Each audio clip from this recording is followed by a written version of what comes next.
So this is the Bible, Genesis 1, King James Version. The history of creation. In the beginning, God created the heavens and the earth. The earth was without form and void, and darkness was on the face of the deep. And the Spirit of God was hovering over the face of the waters. Then God said, "Let there be light." And there was light.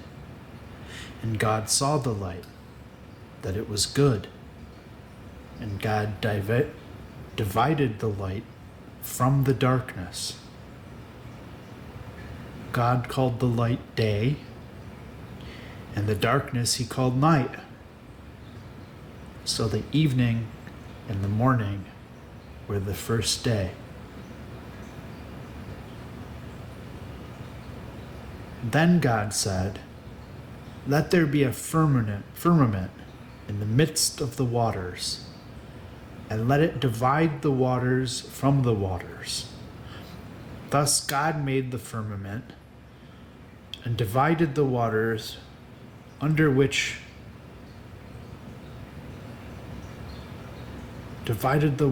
which were under the firmament from the waters which are above the firmament. And it was so. And God called the firmament heaven. So the evening and the morning were the second day. Then God said, "Let the waters under the heavens be gathered together into one place, and let the dry land appear." And it was so. And God called the dry land earth, and the gathering together of the waters he called seas. And God saw that it was good. Then God said, "Let the earth bring forth grass, the herb that yields seed, and the fruit tree that yields fruit according to its kind, whose seed is in itself on the earth." And it was so. And the earth brought forth grass, the herb that yields seed according to its kind, and the tree that yields fruit, whose seed is in itself according to its kind. And God saw that it was good. So the evening and the morning were the third day. Then God said, "Let there be lights in the firmament of the heavens to divide the day from the night, and let them be for signs and seasons, and for days and years. And let them be for lights in the firmament of the heavens to give light on the earth." And it was so. Then God made two great lights, the greater light to rule the day, and the lesser light to rule the night. He made the stars also. God set them in the firmament of the heavens to give light on the earth, and to rule over the day and over the night, and to divide the light from the darkness.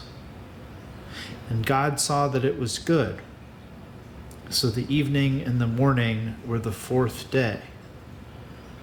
Then God said, "Let the waters abound with the abundance of living creatures, and let birds fly above the earth across the face of the firmaments of the heavens." So God created sea creatures and every living thing that moves, with which the waters abounded, according to their kind, and every winged bird according to its kind. And God saw that it was good. And God blessed them, saying, "Be fruitful and multiply, and fill the waters in the seas, and let birds multiply on the earth." So the evening and the morning were the fifth day. Then God said, "Let us bring forth the living creature according to its kind, cattle and creeping thing and beast of the earth, each according to its kind. And it was so. And God made the beast of the earth according to its kind, cattle according to its kind, and everything that creeps on the earth according to its kind. And God saw that it was good. Then God said, "Let us make man in our image, according to our likeness. Let them have dominion over the fish of the sea, over the birds of the air, and over the cattle, over all the earth, and over every creeping thing that creeps on earth." So that God created man in his own image. In the image of God, he created him. Male and female, he created them. Then God blessed them, and God said to them, "Be fruitful and multiply. Fill the earth and subdue it. Have dominion over the fish in the sea, over the birds of the air, and over every living thing that moves on the earth." And God said, "See, I have given you every herb that yields seed, which is on the face of the earth, and every tree whose fruit yields seed, to you it shall be for food. Also to every beast of the earth, to every bird of the air, and to everything that creeps of the earth on the earth, in which there is life, I have given every green herb for food." And it was so. Then God saw everything that he had made, and indeed it was very good. So the evening and the morning were the sixth day.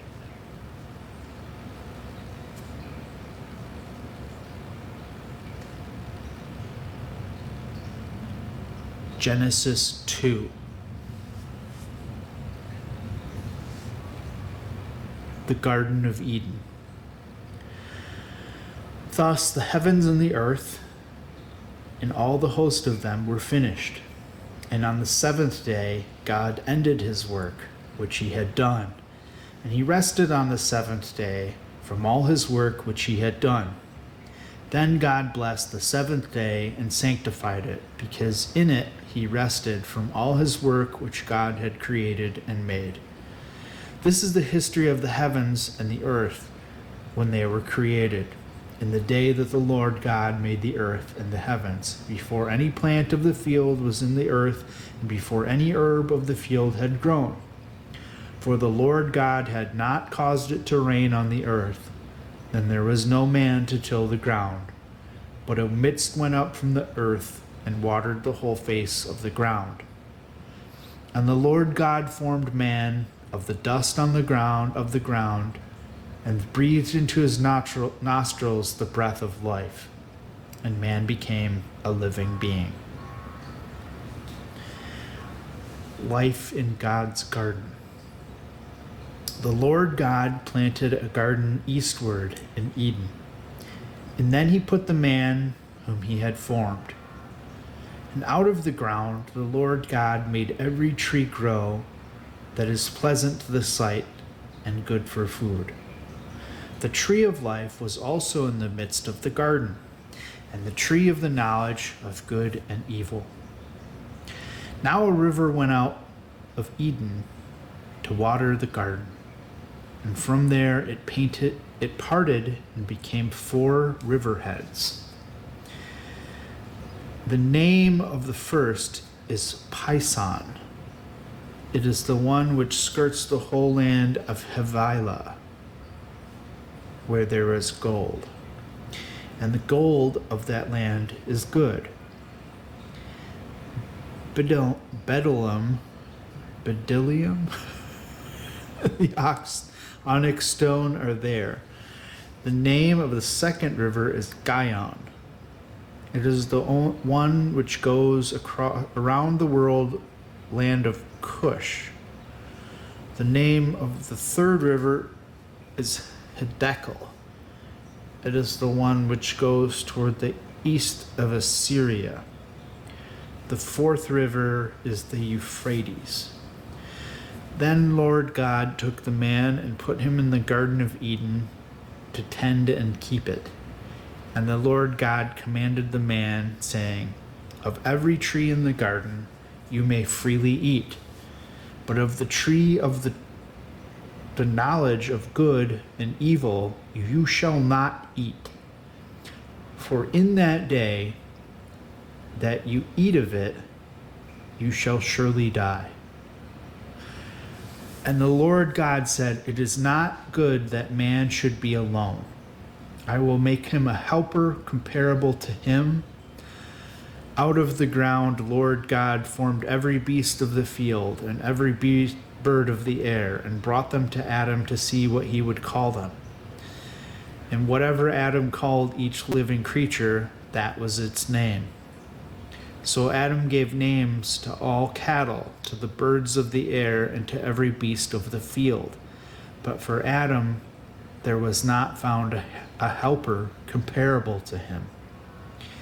And the Lord God caused a deep sleep to fall on Adam, and he slept. And he took one of the ribs and closed up the flesh in its place. Then the rib which the Lord God had taken from man, he made into a woman, and he brought her to the man. And Adam said, "This is now bone of my bones and flesh of my flesh. She shall be called woman, because she was taken out of man. Therefore a man shall leave his father and mother and be joined to his wife, and they shall become one flesh." And they were both naked, the man and his wife, and were not ashamed. Genesis 3. The temptation and fall of man.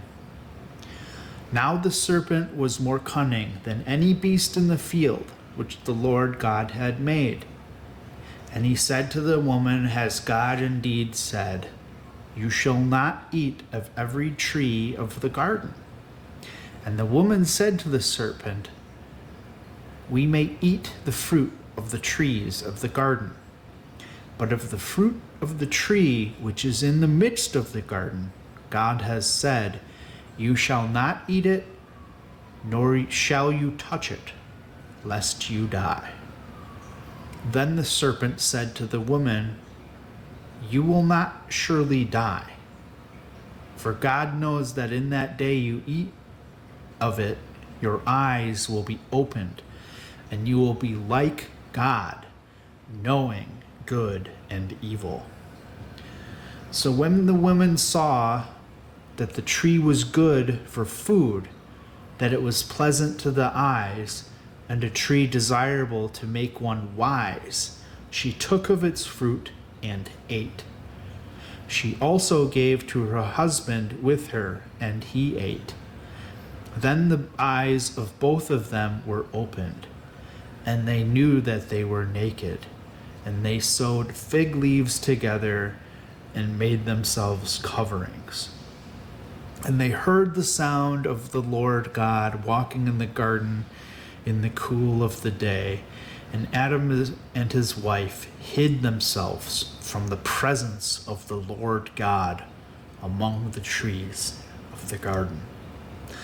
Then the Lord God called to Adam and said to him, "Where are you?" So he said, "I heard your voice in the garden, and I was afraid because I was naked, and I hid myself." And he said, "Who told you that you were naked? Have you eaten from the tree of which I commanded you that you should not eat?" Then the man said, "The woman whom you gave to be with me, she gave me of the tree, and I ate." And the Lord said to the woman, "What is this you have done?" The woman said, "The serpent deceived me, and I ate." So the Lord God said to the serpent, "Because you have done this, you are cursed more than all cattle, and more than every beast of the field. On your belly you shall go, and you shall eat dust all the days of your life. And I will put enmity between you and the woman, and between your seed and her seed. He shall bruise your head, and you shall bruise his heel. To the woman he said, I will greatly multiply your sorrow and your conception. In pain you shall bring forth children. Your desire shall be for your husband, and he shall rule over you.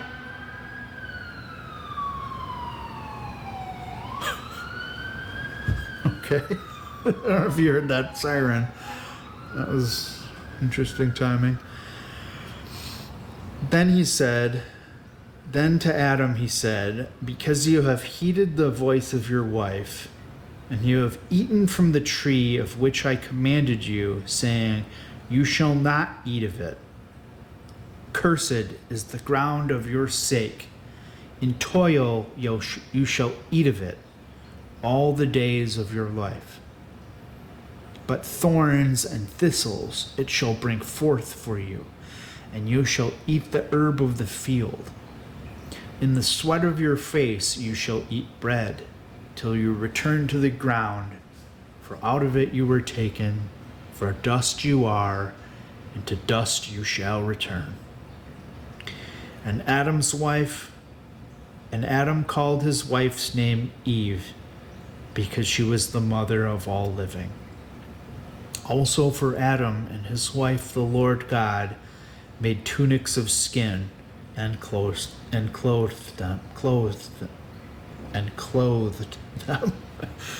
don't say that aloud very often, I guess. Then the Lord God said, behold, the man has become like one of us, to know God, good and evil. And now, lest he put out his hand and take also the tree of life, and eat and live forever. Therefore the Lord God sent him out of the Garden of Eden to till the ground from which he was taken.